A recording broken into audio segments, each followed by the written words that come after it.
Volunteers organized in the interest of children's education. West Fargo Voice.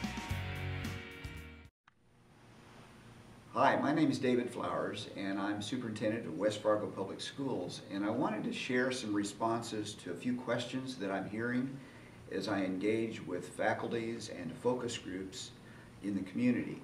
The first one is, where will the boundary be for the new feeder system of elementary to middle to high school? And when we do have 2 middle schools and 2 high schools, how will all of that work?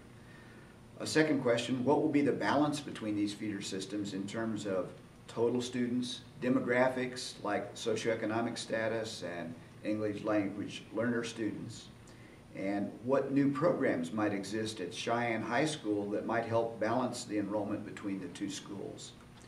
A final question is, how can we be assured that the district will get the best bang for the bucks and not overbuild or build Taj Mahals? Well, that's a lot of questions, but there's one common answer to those. And the short answer is these questions will be answered after we have the space through staff and public engagement. For example, it would be unwise for the board or the administration to try to answer these questions about the boundaries, to do that arbitrarily, because we wouldn't have enough knowledge, we wouldn't have the right people involved. So we want to involve those that will be affected by those decisions. So just as the board created a task force to bring forward the recommendation for new space, the board and administration will commission groups to study these other issues as well. For example, we know that we have a tremendous opportunity to add space for a new career and technical education programming at Cheyenne.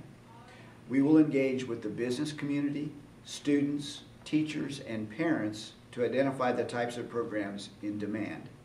Another example would be Sanford Health. They're building a $300 million complex just blocks from the new Cheyenne School.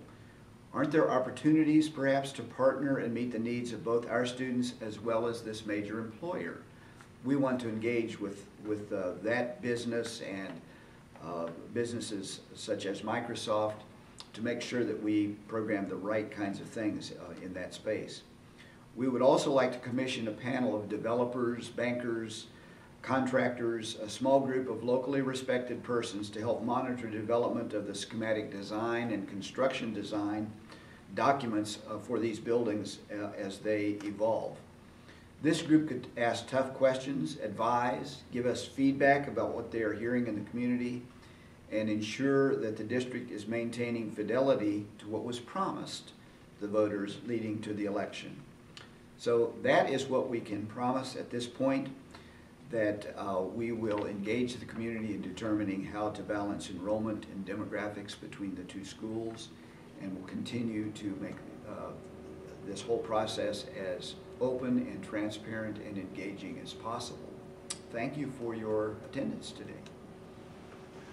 For more information, visit our website at www.wfvoice.org.